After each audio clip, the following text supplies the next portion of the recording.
Bonjour! Aujourd'hui, on va décortiquer ensemble le framework LangChain, mais sa version de 2026. L'écosystème a énormément évolué et l'objectif, c'est de se construire une carte mentale claire pour s'y retrouver dans tous les concepts modernes. La question qu'on se pose tous, c'est donc comment ça marche LangChain aujourd'hui concrètement. On va se concentrer sur l'état actuel des choses pour bien comprendre comment on bâtit des applications d'IA qui tiennent la route. On va donc se dessiner cette fameuse carte mentale des concepts clés.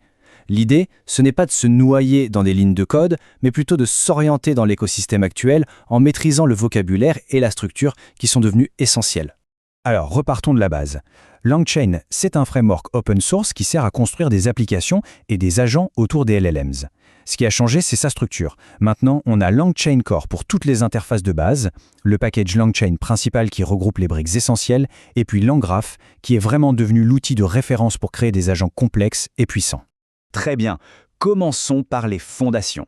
Cette première partie va s'attarder sur les briques de construction fondamentales, autrement dit, les composants qu'on retrouve dans quasiment n'importe quelle application LangChain.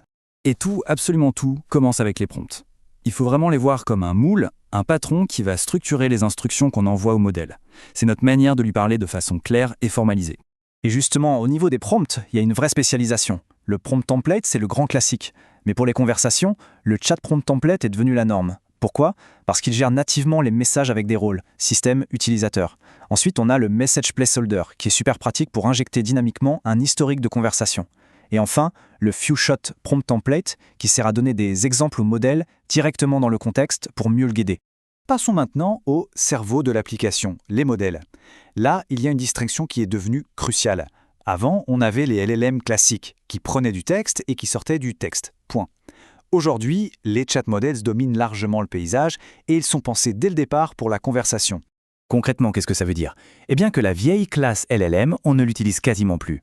Presque tout repose sur l'abstraction Base Chat Model. Et les implémentations qu'on croise partout, ce sont bien sûr Chat OpenAI, Chat Anthropic ou encore Chat Google Generative AI pour les grands fournisseurs de modèles.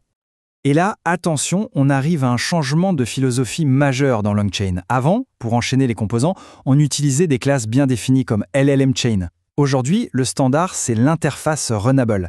Elle permet d'enchaîner les étapes avec l'opérateur pipe, ce symbole pipe, ce qui rend le tout beaucoup plus flexible et modulable.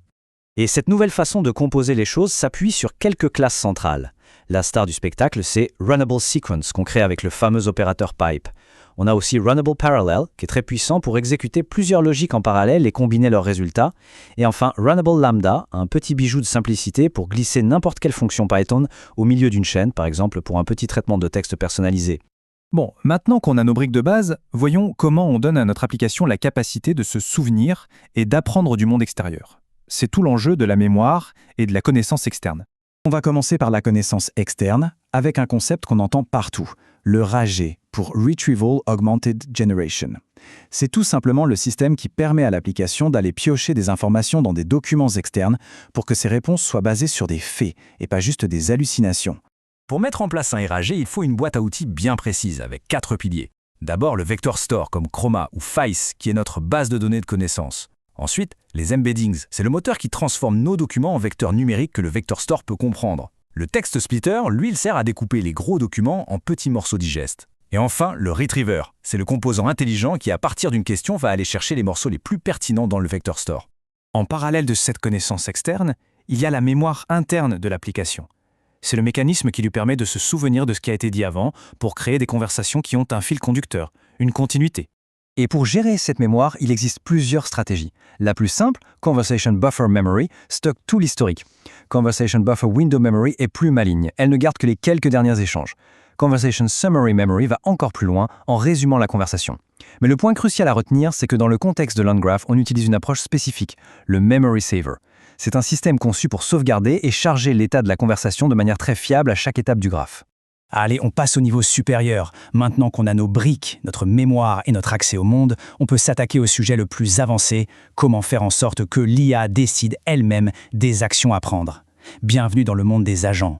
Et s'il y a une seule chose à retenir sur les agents en 2026, c'est ce nom, LangGraph. Bien sûr, les anciens systèmes d'agents existent encore, mais pour construire des agents qui sont à la fois robustes, puissants et surtout contrôlables, c'est vraiment la voie à suivre.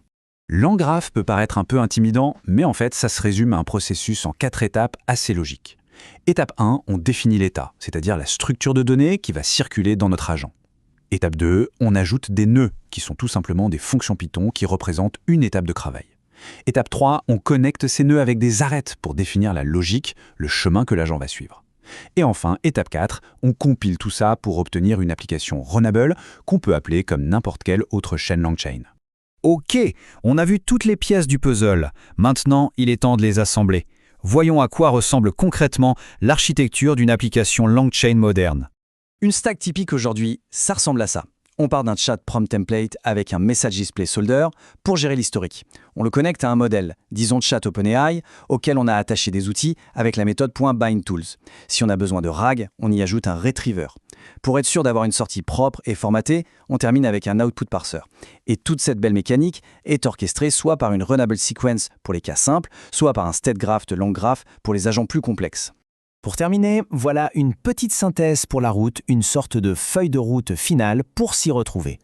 Ça, c'est l'aide-mémoire à garder sous la main.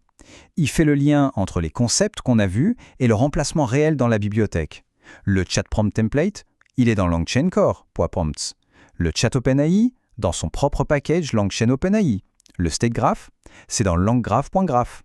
C'est un peu la carte au trésor pour naviguer dans la documentation sans se perdre. En résumé, ce qu'il faut vraiment retenir, c'est que l'écosystème a énormément gagné en maturité. Il est plus stable, clairement plus orienté vers les agents grâce à LangGraph, et de manière générale, il est devenu plus simple à mettre en production qu'à ses débuts. Et tout ça, ça nous amène à la question finale, une question ouverte. Maintenant qu'on a cette carte en main, cette nouvelle compréhension de la structure de LangChain, quelles sont les nouvelles applications qui deviennent possibles à imaginer, ou peut-être même à construire ?